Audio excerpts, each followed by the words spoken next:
Estamos de volta com o nosso programa Eclésia dessa noite. Muito provavelmente você que sempre nos assiste, em algum momento já deve ter ouvido a gente falar sobre tradição, sobre as Sagradas Escrituras e também sobre o Sagrado Magistério, que é o tripé na qual se deposita toda a fé católica. E a gente está falando um pouco mais de uma parte desse tripé, que é a Sagrada Tradição. Já no primeiro bloco, já conversamos bastante sobre isso. Algumas partes que lemos do Catecismo deixam tudo muito claro.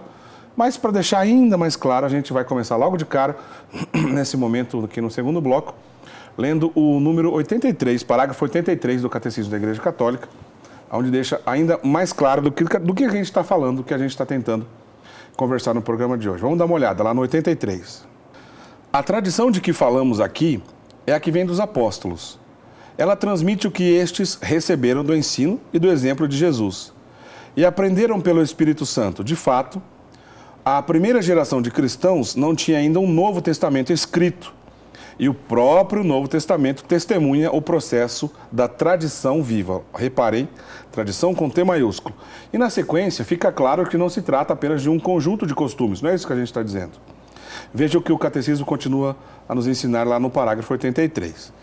É preciso distinguir dessa tradição as tradições teológicas, disciplinares, litúrgicas ou devocionais nascidas no decorrer do tempo nas igrejas locais. Elas constituem formas particulares sobre as quais a grande tradição recebe expressões adaptadas aos diversos lugares e às diferentes épocas. É à sua luz que estas podem ser mantidas, modificadas e até abandonadas sob a direção do magistério da igreja. Bom, Padre Wander, aqui está claro nesse texto de que a Sagrada Tradição não é a mesma coisa que um grupo de costumes, e ainda que esse costume seja bom e seja digno manter. Mas o Catecismo lembra que esses grupos de costumes, é possível até que algum desses costumes seja modificado ou abandonado em nome da doutrina que a gente recebeu e aprendeu da grande tradição, essa sim com T maiúsculo.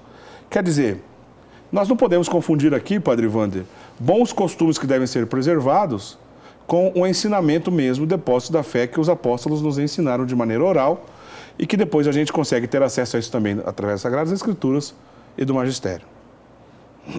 Mas sem dúvida alguma, olha, ditos costumes que foram se enraizando e entrando no vivencial de algum momento histórico da Igreja, recebendo por isso o nome de tradição, enquanto costume prolongado, enquanto não tem ligação direta e com aquilo que será a tradição de fato, a autoridade de guardar, de interpretar e de transmitir a revelação dada por nosso Senhor Jesus Cristo. Esta sim, a qual sem crermos não podemos ser considerados fiéis, sermos católicos, não podemos ser salvos, não podemos chegar aos céus. Sem acreditar naquilo que a tradição ensina, sem o céu. As tradições, os costumes, ainda que tenham um papel importante, que vamos materializar em alguma coisa bem específica, não? Num determinado momento, ainda que tenha assim um grau de piedade. Eu posso ter uma tradição de, num dia da semana X, ter um ato de piedade X, uma penitência X, que se tornaram um costume sólido e edificaram, cooperaram para que se edificasse um estilo de vida de busca de santidade durante um determinado tempo, ali onde isso se deu. Criou-se uma tradição. Isso pode ser mais tarde mudado. O tipo de costume, o tipo de penitência, o tipo de piedade, o momento em que se fazia, não, Eric? Certo. É um costumeiro. São as tradições no sentido daquilo que se tornou comum. Agora, a tradição com esse T enorme, e que o Catecismo é esplêndido no parágrafo 83, é exatamente essa autoridade dada por Nosso Senhor de guardar, recebida dele, de guardar, interpretar e transmitir, conduzidos pelo Espírito Santo, a fé que nos salva. Receberam, guardar, interpretar e transmitir, conduzidos pelo Espírito Santo, a fé que nos salva. Por isso que Pedro, como primaz do Colégio dos Apóstolos, mas vejam, a tradição é transmitida integralmente ao Colégio dos Apóstolos. Não apenas a Pedro. Não, sobre o primado de Pedro. E aí sim, Pedro terá autoridade decisiva e definitiva para arbitrar, para definir. Mas é importante perceber, até pelo dado do testemunho e pelo dado da unidade, que ele está junto ao Colégio dos Apóstolos, aos outros 11, os 12 primeiros. Aí a autoridade, o primado dele. Isso não significa, então, que quando o Papa for definir a história da sinodalidade, vai ter que, não vai ter que perguntar se os bispos concordam coisa nenhuma. Mas é muito pelo contrário, é nesta unidade deles com ele, vivendo aquilo que ele proclamar, que a tradição continuará, Eric. Nesta unidade deles com ele e dele com nosso Senhor, que vivendo aquilo que ele ensina, estarão prolongando a tradição. Por isso que pode haver um bispo que não esteja unido ao Papa. A partir do momento em que ele se separa do Santo Padre, ele continua fazendo parte de forma ordinária da Santa Igreja. Não tem como. Ele passa a ser um separado, um cismático. Esse dado é muito importante. Nesse momento que estamos vivendo, Eric, é muito importante. É aquela brincadeirinha de criança que a gente aprende na catequese, né? O povo ligado ao pároco, o pároco ligado ao bispo. O bispo ligado ao Papa, que é o vigário de Cristo, né? Não tem como fugir dessa lógica, é bem verdade.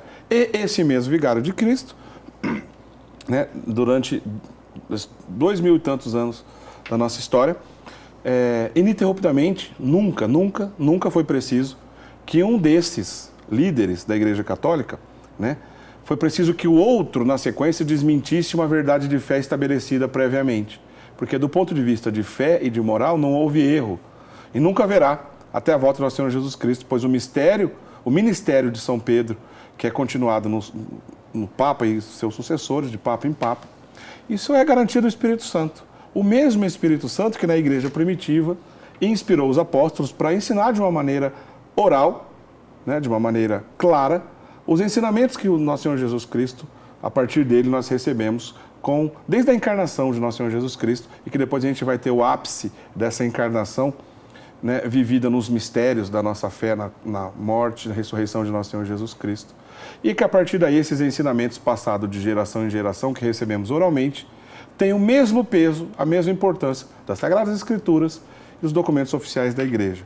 Bom, então acho que agora ficou claro do que tradição a gente está dizendo, que essa tradição com T maiúsculo é algo importante, muito maior que qualquer tradição com letra minúscula, ou tradições, melhor dizendo, que ainda que são importantes, belas até, né, não são eternas, né? Elas podem um dia ser modificadas e até mesmo extintas. O senhor poderia dar um exemplo, Padre Wander, de uma tradição que ainda que é importante, é passível de um dia não existir mais, ou que até já existiu e hoje não existe mais?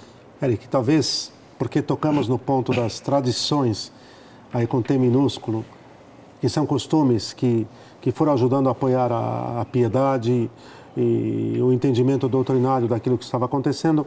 Um exemplo claro é o véu, a beatina.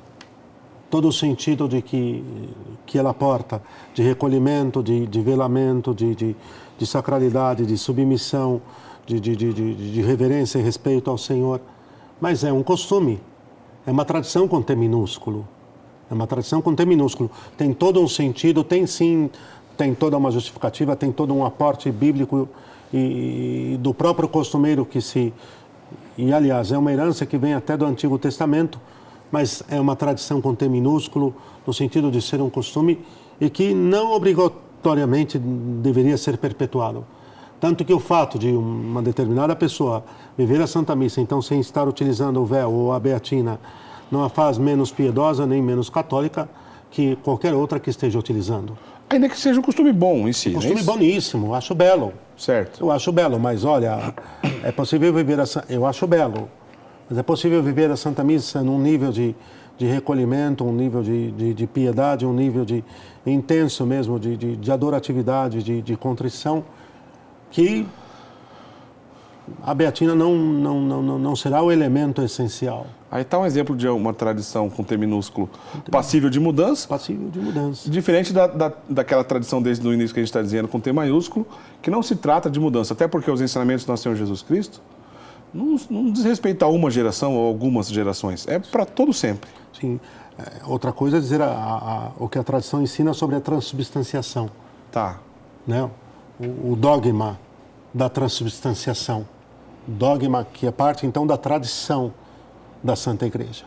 Que a partir do momento da consagração, por virtude do Espírito Santo, em que o sacerdote aplica as mesmas palavras que Nosso Senhor aplicou na última ceia, no momento da instituição da Santíssima Eucaristia, a matéria, a substância do pão se transforma na substância do Santíssimo Corpo de Nosso Senhor, e a substância do vinho é alterada, é mudada para a substância de seu preciosíssimo sangue.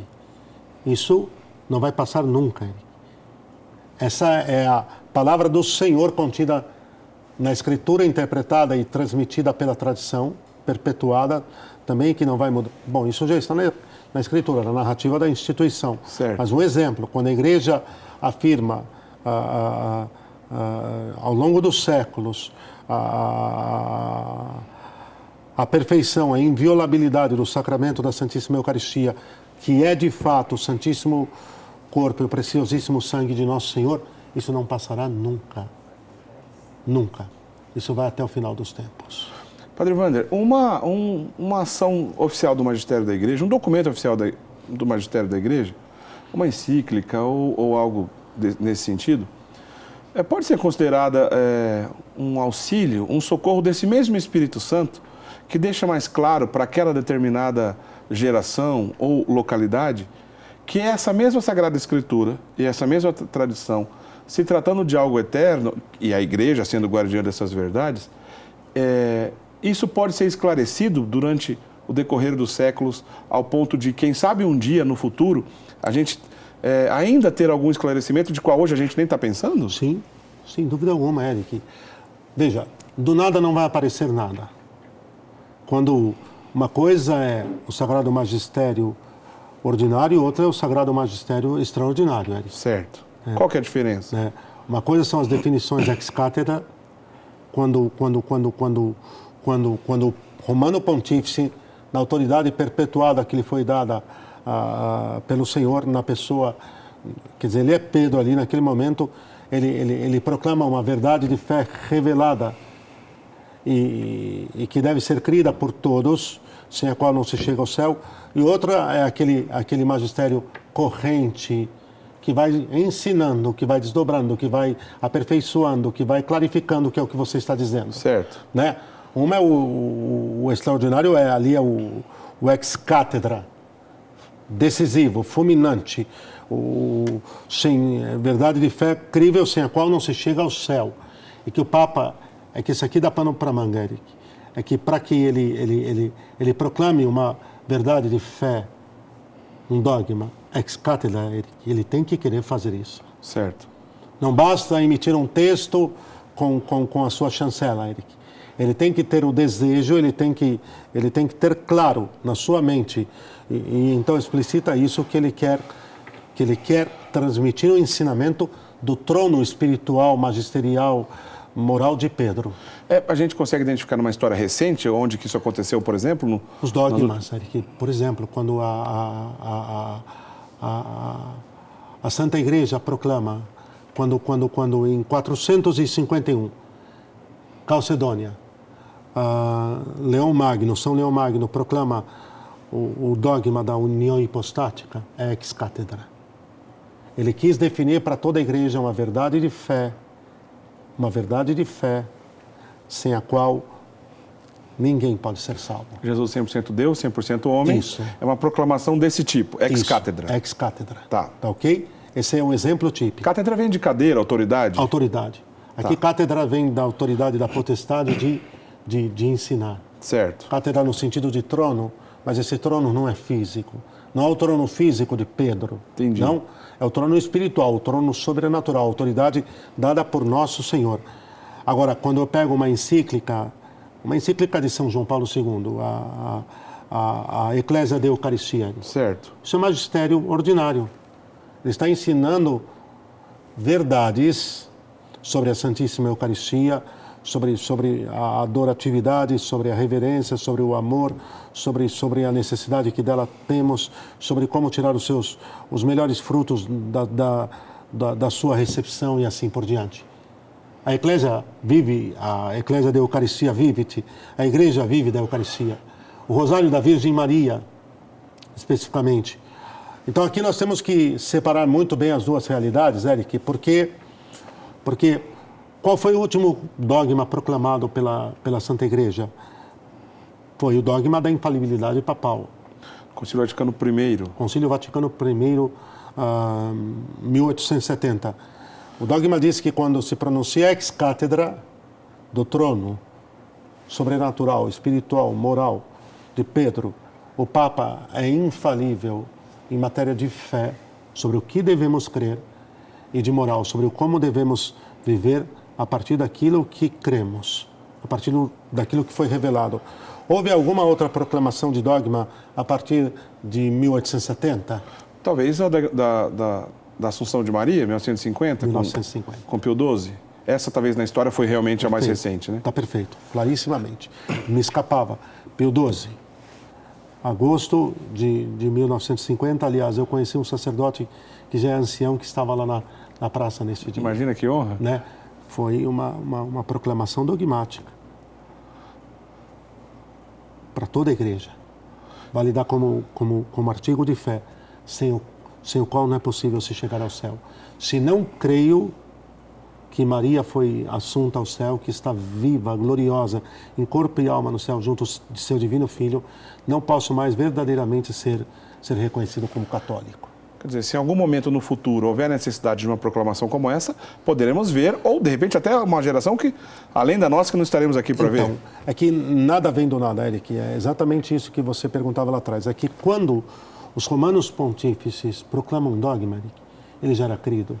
Ele já estava contido na revelação. Já estava contido na revelação. Primeiro, a primeira verdade é que tem que estar contida na revelação. Certo. A igreja não cria dogmas. Ele já está ali implícito. Por isso que ela é a tradição. Ela tira esse tesouro de dentro. Certo. Estava lá vedado. Certo. Esse tremendo diamante com o qual todos deveríamos ser enriquecidos em virtude da esperança no céu, da fidelidade, aquilo que Deus prometeu. Está claro, não? Certo. Quer dizer, a igreja puxa para fora e faz reluzir. É a história da Jerusalém Celeste, que os tesouros todos estão expostos e todos podem se enriquecer. A grande autoridade da tradição é fazer com que a Jerusalém Celeste, quer dizer, que a santidade de Deus nos enriqueça aqui e agora, já nesse momento, Eric. E contudo, com todas as instituições, os sacramentos, os mandamentos e a vida de oração, o que acontece é que, nesse momento, quando a igreja descortina, primeiro que já tinha que estar lá, segundo, é interessante que quando a igreja proclama um dogma, Eric, nós já falamos sobre isso em outros programas, certo. A imensa maioria dos fiéis já acreditava, porque é um sensus fidei. Já era claro para os fiéis. Então, quer dizer que Maria era assunta aos céus, o mundo cristão, o mundo católico nunca teve dúvidas.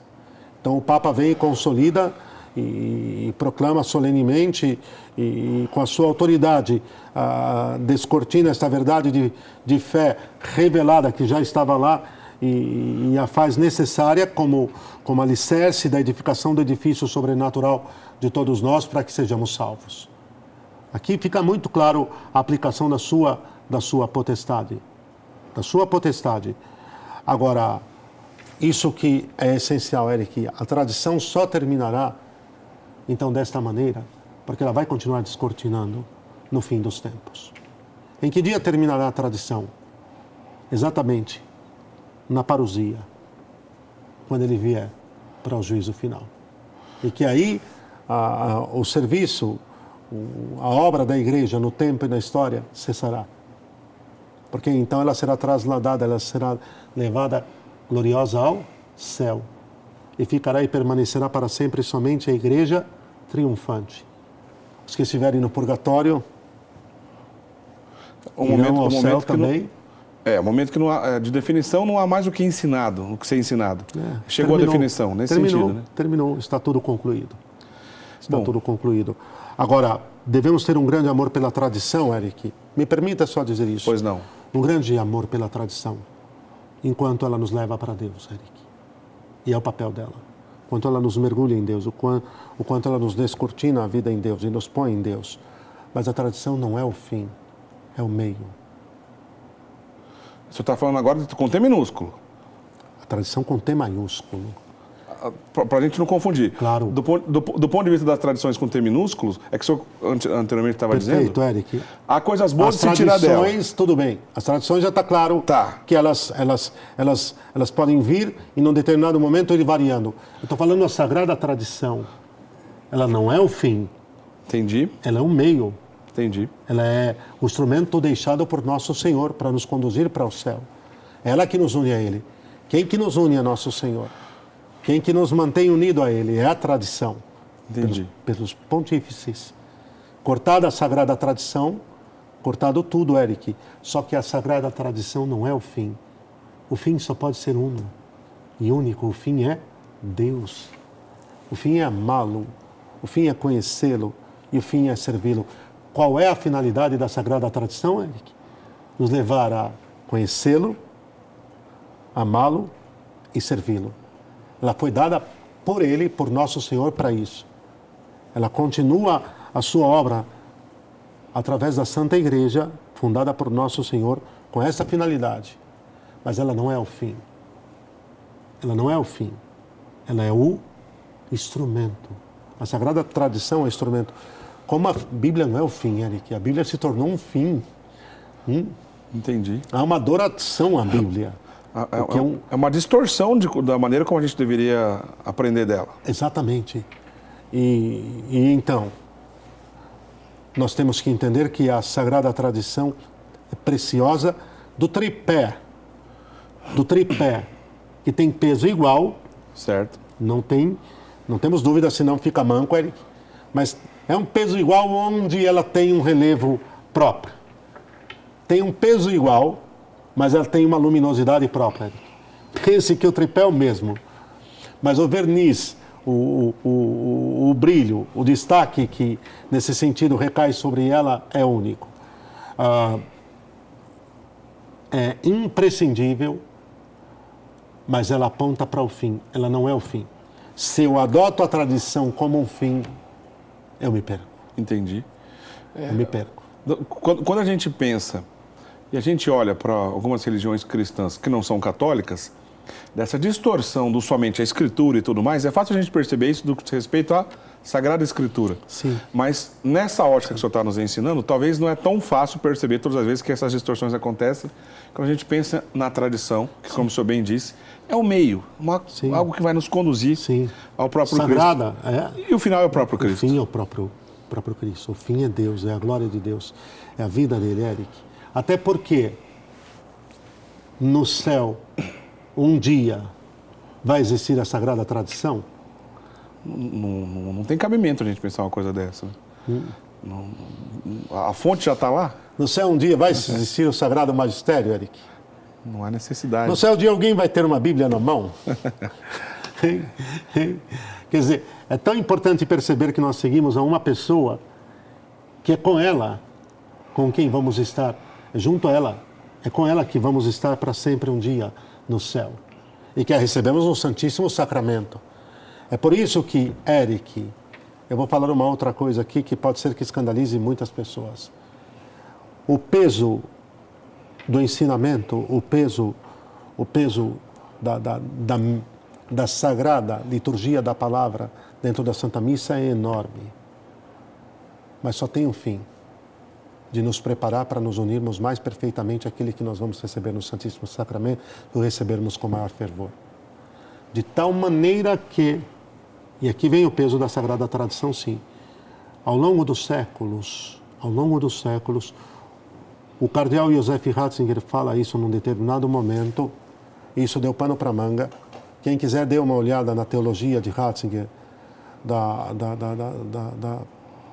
Tracy Holland, quando ela diz claramente que ele dizia que durante séculos nós não tivemos Bíblias nas mãos dos fiéis, porque não se tinha como ter, não porque não se quisesse, simplesmente pelo fato de que não se tinha como multiplicar. Mas os protestantes acusam os católicos que Era estavam escondendo. Isso aí é uma balela do tamanho do mundo, né? Quer dizer, que se dá a entender que no século V tinha internet e o cartão de crédito para pedir uma Bíblia e entregarem pelo correio, não? Sei lá o quê.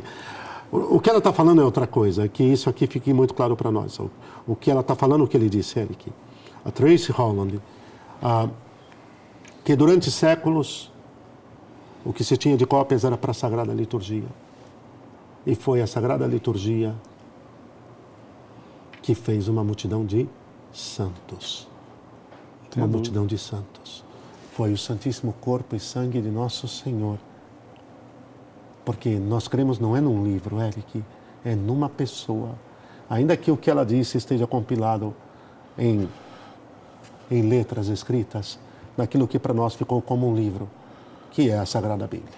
Basta pensar que a prensa de Gutenberg, né, a gente está falando de um período onde muita coisa já tinha acontecido no cristianismo, está falando de 15 séculos praticamente, 15 para 16 séculos praticamente. Então, a pessoa que viveu no século 3, 4, 5, 6, que do ponto de vista prático nem tinha condições de ter um livro em mãos, a prensa veio muito depois. Então, essas pessoas negligenciaram a sua fé, porque não tinha isso, né? Então, é nesse sentido, e de novo, que riqueza o cardeal Ratzinger. Para encerrar, Padre Wander, quero lembrar aqui, a gente citou rapidamente, mas acabei não citando literalmente o texto. 2 Tessalonicenses 2, versículo 15, para deixar bem claro do ponto de vista do embasamento também das Sagradas Escrituras para o bom entendimento da Sagrada Tradição. Né? 2 Tessalonicenses 2, versículo 15, está escrito assim: Assim, pois, irmãos, ficai firmes e conservai os ensinamentos de que de nós aprendestes, seja por palavras, seja por carta nossa. Bom, depois a gente lê esse versículo, se a gente ainda tiver alguma dúvida do que é a Sagrada Tradição e da importância da tradição oral, não sei mais para onde a gente deve recorrer, porque está muito claro aqui, né, Padre Wander? Estupendo. Esse é um dos trechos escriturísticos que fulminam, que definem a importância, o peso da Sagrada Tradição, sem chance nenhuma de contestar, Eric. Esse é um dos textos. São Paulo assinando embaixo aqui da tradição: ficar firmes e conservai os ensinamentos que de nós aprendesses, por palavras, seja por carta nossa. Primeiro por palavras. Ele põe a palavra oral à frente do que está escrito. É impressionante, não? O que eu só sinto, Eric, vamos tentar terminar de forma positiva, mas é que no próprio mundo protestante, o que eles negam é que eles criaram tradições dentro de cada uma das instituições deles. De tal maneira que a primeira pessoa que começou aquilo, e começou sem autoridade nenhuma, estabeleceu a forma como as outras deveriam fazer. Ao que se dá a isso? Que nome que se dá a isso? Quer dizer, A, B e C, eu vou evitar aqui nomes. Tá. Tem uma chave interpretativa da Escritura que foi dada por quem começou aquela coisa toda deles. Tardiamente, muito depois, sem mandato de Nosso Senhor, sem autoridade nenhuma, mas é fato. Então, para a gente encerrar, nos dê a bênção, por favor, para que a gente cada vez mais aprofunde nesses mistérios também relacionados à tradição, que são tão belos. Vou dar a bênção, pedindo a Deus, por intercessão de Nossa Senhora, que tenha um grande amor à Santa Igreja e que tenha um grande amor à Santíssima Eucaristia, à Santíssima Virgem e ao Santo Padre. Abençoe-vos Deus eterno e todo-poderoso, Pai, Filho e Espírito Santo. Amém. Amém. Obrigado, Padre Wander. O Padre Wander continua trabalhando na paróquia Verbo Divino, Diocese de Santo Amaro, é isso? O Padre Wander tem uma página no Facebook, né? Se você pesquisar por Padre Wander Maia, a gente acompanha a página do senhor, a gente acaba encontrando lá, Padre Wander, trechinhos do Eclésia lá, né? Tem bastante coisa para a gente acompanhar lá também na página Padre Wander Maia pesquise e curta também a página do Padre Wander, do Programa Eclésia, facinho de achar, tá certo? E a gente sempre divulga trechinhos do Programa Eclésia, o que a gente vai fazer nas próximas semanas, então sigam também nosso trabalho através das redes sociais. Padre Wander, mais uma vez, muitíssimo obrigado, né? A gente conta com o seu trabalho aqui em outras oportunidades, agradecemos a Deus mesmo pela sua vida, pelo seu ministério. Muito obrigado mesmo, viu, Padre? Eric, uma alegria, hein? Vamos para as próximas jornadas, não? Se Deus quiser, vamos em frente. E a gente se encontra então na próxima semana com mais um assunto interessante de catequese aqui no Programa Eclésia. Um abraço a todos, até lá. Tchau, tchau.